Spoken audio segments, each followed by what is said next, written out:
नमस्कार, capital TV देख रहे हैं आप। मैं हूं आपके साथ पूजा। ब्रेकिंग नाउ में बड़ी खबर आपको बता रहे हैं। बीजेपी में नूतन नवीन की शुरुआत हो गई है।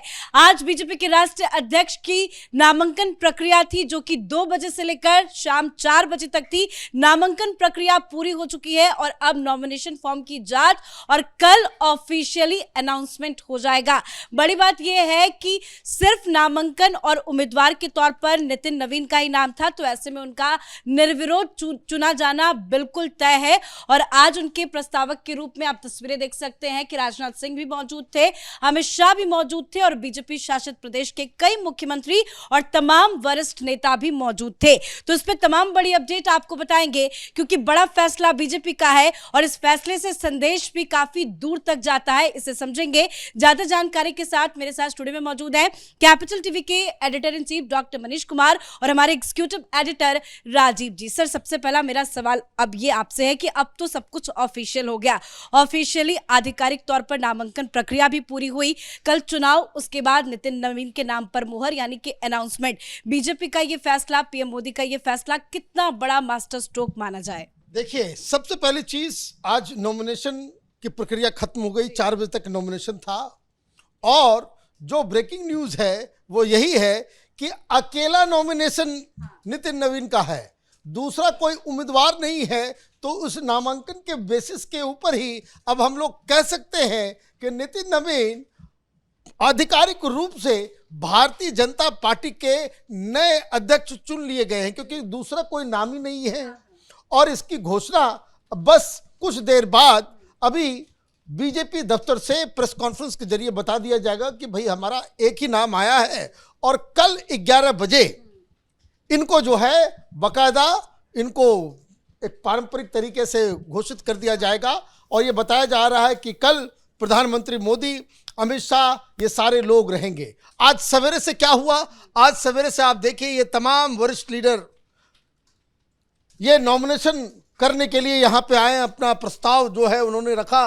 गडकरी साहब भी हैं और सबसे मजेदार बात यह है कि वो लोग चेहरा भी नजर आ रहे हैं, ये दो जिनका नाम अध्यक्ष के लिए चल रहा था, भूपेंद्र यादव हो या और भी सारे लोग। और ये बीजेपी की कार्यप्रणाली का हिस्सा है कि जिनको बनना होता है, जिनका नाम चलता है, उनसे ही नॉमिनेशन करवाया जाता है। तो 20 राज्यों से इनका नाम प्रस्तावित किया गया और प्रधानमंत्री मोदी 2-2 जगह नॉमिनेट कर रहे हैं। एक तो उनका नाम यूपी के लिस्ट में आया और दूसरा जो पार्लियामेंट्री बोर्ड है उसके तरफ से भी जो फॉर्म भरा गया उसमें भी प्रधानमंत्री मोदी का नाम आया है। तो ये आप देखिए कि तमाम 20 राज्यों से मुख्यमंत्री हो, वहाँ के लीडर्स हो, सारे तमाम बड़े बड़े लोग। और सबसे बड़ी चीज़ कि एक एक जत्था ऑफिस आ रहा था और सब जो है भारत माता की जय, वंदे मातरम और नितिन नवीन को लेकर के जो है तरह तरह की मीडिया के अंदर जो आप देख रहे हैं।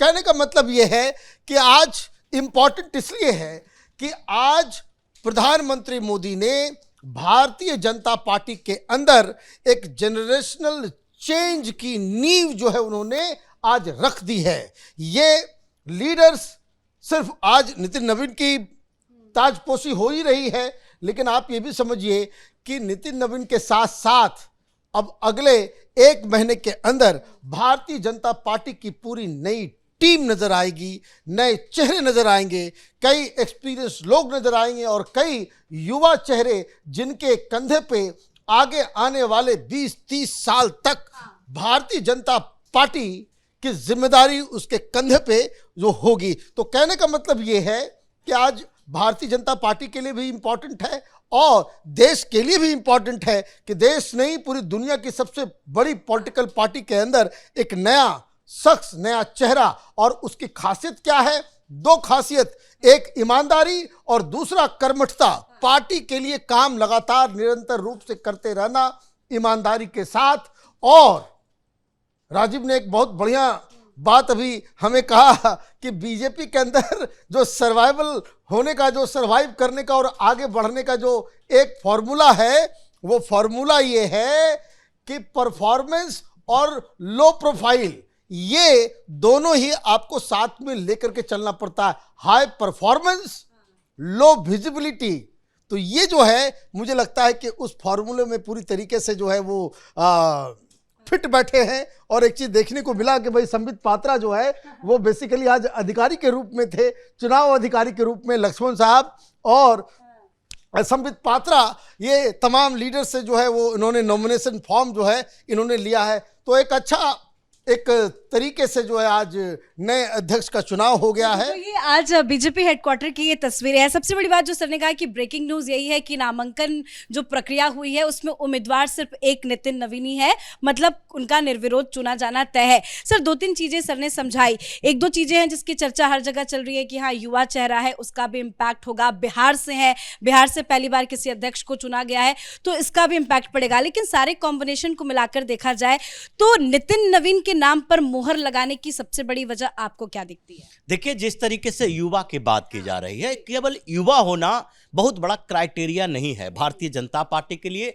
या किसी और पार्टी के लिए भी। जैसे राहुल गांधी युवा अध्यक्ष बने थे 2017 में, जब वो अध्यक्ष बने थे तो वो बुजुर्ग नहीं थे, अभी बुजुर्गता की तरफ बढ़ रहे, वो 46-47 साल के करीब के रहे थे और राष्ट्रीय अध्यक्ष बने कांग्रेस के। 2019 के चुनाव में ऐसी दुर्गति कांग्रेस की करवाई कि उसके बाद अध्यक्ष पद की बात तो छोड़ दीजिए, उन्होंने कहा कांग्रेस में कोई भी बड़ा पद हम नहीं रखेंगे, केवल आला कमान बने रहेंगे। तो ये जो नितिन नवीन की नियुक्ति हुई है उसमें भारतीय जनता पार्टी के अंदर ये परंपरा रही कि आप प्रशासनिक तौर पर कितने सक्षम रहे हैं, मतलब एडमिनिस्ट्रेशन में यानी सरकार में अगर आप शामिल हैं, कोई मंत्रालय आपको मिला है तो उसमें आपका परफॉर्मेंस कितना बेहतर रहा है। लेकिन दूसरी बात यह भी होती है कि अलग अलग पार्टियों में परंपराएं जो बदलती जाती है, जैसे कांग्रेस पार्टी में अगर कोई मंत्री बन गया तो उसको लगने लगता है कि मेरे पास इतना पावर हो गया है कि संगठन में काम करने के लिए मुझे जरूरत नहीं है। अगर वो संगठन के काम के लिए उसे नियुक्त किया जाता है तो उसके बाद वो इधर उधर की बातें करते हैं। जैसे अशोक गहलोत मुख्यमंत्री बने हुए थे और इनका कहा गया कि आप राष्ट्रीय अध्यक्ष बन जाइए, तो इन्होंने कहा नहीं नहीं, कांग्रेस का अध्यक्ष नहीं बनेंगे, हमें मुख्यमंत्री का पद चाहिए। उसी तरीके से अभी कांग्रेस के अंदर का संगठन ऐसा ही है, अगर रिटायर्ड हो गए यानी कि बघेल अगर मुख्यमंत्री पद उनसे चला गया तो उसके बाद पंजाब का प्रभारी, कहीं असम का प्रभारी, किसी किसी व्यक्ति को 2-2 प्रभारी बनाया जाता है, उसके बाद वो दिखाई देते हैं वहां पर काम नहीं करते। वही स्थिति रही कि ये एडमिनिस्ट्रेशन में बेहतर काम करके दिखाए, बिहार के विकास में भूमिका निभाई, ईमानदारी दिखाई और उसके साथ साथ संगठन में भी सिमल्टेनियसली काम करते रहे। मतलब जहां जहां जिन जिन राज्यों में इनको प्रभारी बनाया गया, जो जिम्मेदारी दी गई उसको करने के लिए इन्होंने ये नहीं देखा कि हमारा बिहार में कुछ प्रभावित हो रहा है, क्योंकि वो बिहार में भी साथ साथ चल रहे थे। जैसे प्रधानमंत्री मोदी की बात होती है, अगर वो कहीं यात्रा पर जाते हैं तो वो रास्ते में भी अपना पीएमओ का काम करते होते हैं कि एडमिनिस्ट्रेशन में हमें कैसी कैसी भूमिका निभानी है। अगर वो पार्टी के लिए रैली करने भी जाते हैं तो वो रास्ते में काम करते हुए जाते हैं सरकार की स्थिति अलग है और पार्टी संगठन में काम करना अलग है। तो भारतीय जनता पार्टी जो राष्ट्रीय अध्यक्ष की प्रक्रिया ही होती है इसी आधार पर कि आप स्टेट यूनिट से चुन कर आते हैं, अलग अलग स्टेट यूनिट आपके लिए वोट करता है और उसके बाद शीर्ष नेतृत्व में जाता है कि अब इनमें से किसका नाम होना चाहिए। तो यह प्रक्रिया तो पहले पूरी हो गई थी, इसीलिए हर जगह पर प्रदेश अध्यक्ष को चुना जाना था जो पेंडिंग पड़ा हुआ था। जब सारी प्रक्रिया पूरी हो गई तो एक नाम आया और वो नाम नितिन नवीन का आया। इसका मतलब है कि इनके बारे में जितनी जानकारी मीडिया में है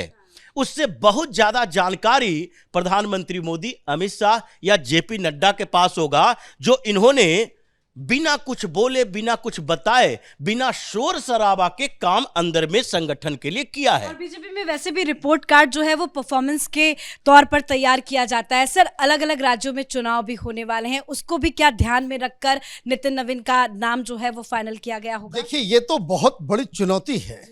चुनाव तो अलग जगह पे हो रहा है, बिहार में इन्होंने बहुत ही अच्छा परफॉर्म किया, छत्तीसगढ़ का चुनाव इन्होंने जितवाया और अलग अलग रिस्पॉन्सिबिलिटीज को अच्छी तरीके से इन्होंने निभाया। ये जो आप बता रही हैं ये इमीडिएट चुनौती है।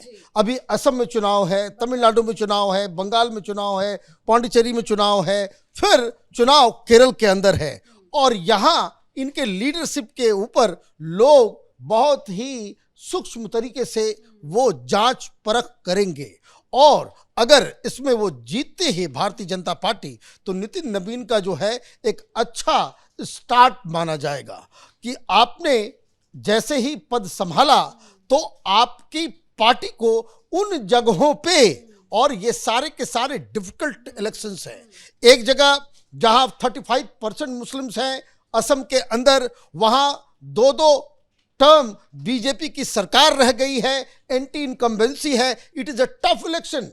बंगाल में आप जानते ही हैं कि वहां तो बिल्कुल ममता बनर्जी बैठी हुई है, उनको हराना भी बड़ा डिफिकल्ट है।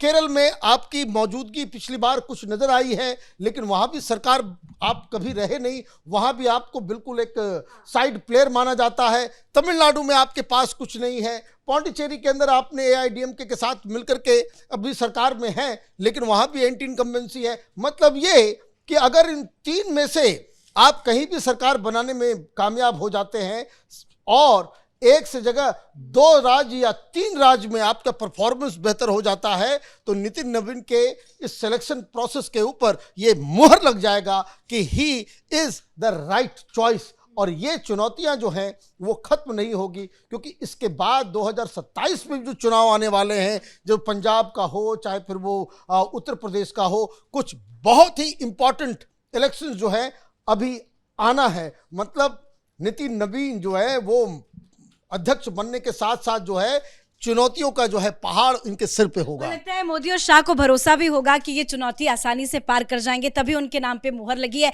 सर, एक जो चर्चा है और सबसे ज्यादा चल रही है कि नितिन नवीन को सामने लाया गया, अब कैबिनेट में भी फेरबदल होगा, कुछ नए चेहरों की एंट्री होगी तो कुछ को बाहर किया जाएगा। क्या इस नाम से एक और संदेश ये भी है कि जल्द फेरबदल की संभावना है? देखिए, कैबिनेट में चेंजेस की बात कुछ दिनों से चल रही है और रिपोर्ट कार्ड प्रधानमंत्री मोदी देखते हैं कि कैसे कैसे कौन कौन से मंत्री के पास जो जिम्मेदारी दी गई थी कितने दिनों में पूरा कर पाया है और नहीं पूरा हो पाया तो उसके पीछे की वजह क्या मंत्री जी है, अधिकारी है, उनका काम करने का तरीका है या फिर किसी और ऑब्स्टेकल की वजह से यह काम रुका हुआ है। तो इसलिए रिपोर्ट कार्ड है और उसमें फेरबदल की संभावना तो रहती है और उसमें सारे भारतीय जनता पार्टी के मिनिस्टर को लगता है कि यहां पर कोई परमानेंट सीट हमारे लिए फिक्स नहीं है, कभी भी यहां से बाहर निकाले जा सकते हैं। और अभी जो स्थिति संगठन के अंदर चल रही है, जो नितिन नवीन की नियुक्ति हुई चुनाव में, वो सबसे हाई परफॉर्मेंस लीडर नजर आए। और अभी ये भारतीय जनता पार्टी का स्ट्रक्चर देखिए कि इधर जो नियुक्त करने वाले, चुनने वाले, जो संगठन को देखने वाले लोगों में से हैं,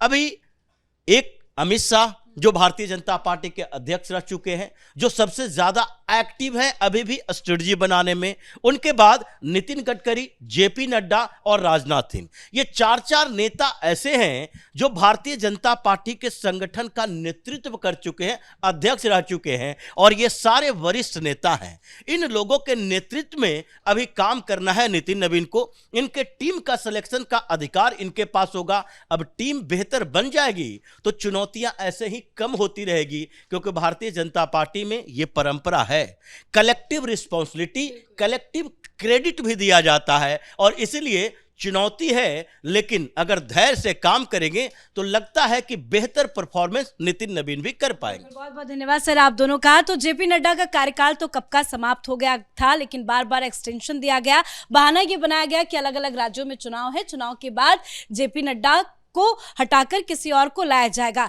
लेकिन बिहार का चुनाव खत्म हुआ, बिहार में जबरदस्त जीत हासिल की। नितिन नवीन ने जो कार्य किया उसको जांच के, परख के, बहुत सोच समझकर ये नाम पीएम मोदी और अमित शाह की तरफ से तय किया गया। हालांकि चुनौतियां बहुत सारी है, लेकिन चुनौतियों का सामना वो आसानी से कर जाएंगे, क्योंकि जिस तरह से उनका चयन हुआ है उसके चयन के पीछे बहुत सारी बातें इसी तरह की चल रही है। खैर, आज नामांकन की प्रक्रिया पूरी हो चुकी है, कल चुनाव होगा और निर्विरोध नितिन नवीन का चुना जाना बिल्कुल तय है। इस खबर में इतना ही। देखते रहिए कैपिटल टीवी। नमस्कार।